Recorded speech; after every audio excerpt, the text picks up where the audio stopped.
কি ব্যাপার, ড্রেস খুলছেন যে? আর খেলা দেখাবেন না? না, আমি আর খেলা দেখাবো না, আমার এখানে শেষ। স্কুল ছুটি হয়ে গেছে, আমার মেয়েকে আনতে যেতে হবে। এই তো মা, এই তো মা, হ্যাঁ আমি চলে এসেছি। এই চলো চলো চলো চলো। আব্বু, সবার মা বাবা কত তাড়াতাড়ি চলে আসে, তোমার আসতে এত লেট হয় কেন? আমার থেকে আমি চেষ্টা করবো খুব তাড়াতাড়ি আসার। এই চলো, আর একবার লাও মা, আর একবার। না, আমি খাবো না।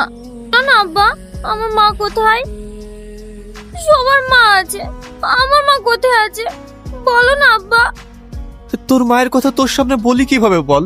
তুই যখন এত করে জেদ করছিস, তাহলে শোন, তোর বয়স যখন 7 মাস, ও টাকার বিনিময়ে পাবে বাচ্চাদের খেলনা আছে। ও ভাই দাঁড়াও দাঁড়াও দাঁড়াও, তুমি আমাদের গ্রামে এক সপ্তাহ আসোনি কেন? আমাদেরকে তো অনেক গ্রামে যেতে হয়। কিছু লাগবে বোন? হ্যাঁ, আমাকে 2 পাতা টিপ দাও। আর এক জোড়া এই বাটিগুলো দাও। কয় টাকা হলো ভাই? 20 20 40 আর 2 হাজার টিপ, 50 টাকা দেন বোন। কি গো, 3টের সময় আসার কথা, সন্ধ্যাবেলায় আসছো যে? আজ একটা নতুন গ্রামে গিয়েছিলাম। তাড়াতাড়ি গা ধুই লাও, মা বারবার ফোন করছে, যেতে হবে। কোথায় যাবা? কেন, তোমার মনে নাই নাকি আজ আমার ভাই ছেলের জন্মদিন? তাড়াতাড়ি রেডি হই লাও।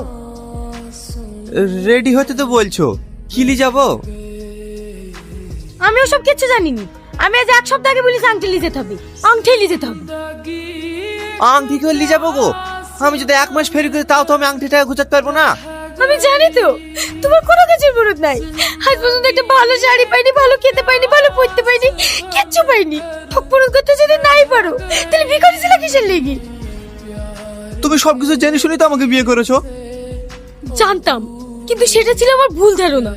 আসলে তুমি একটা কাপুরুষ। তুই আমার গায়ে হাত তুললি, আমি আর তোর ভাত খাবো না। তুই ডাক্তার হয়ে গেলি।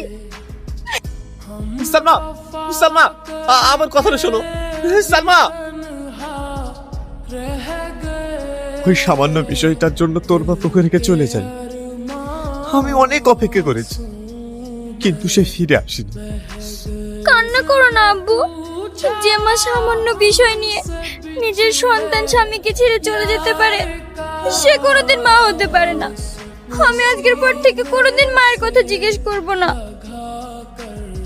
ঘুমিয়ে পড়ো মধু, অনেক রাত হয়ে গেছে।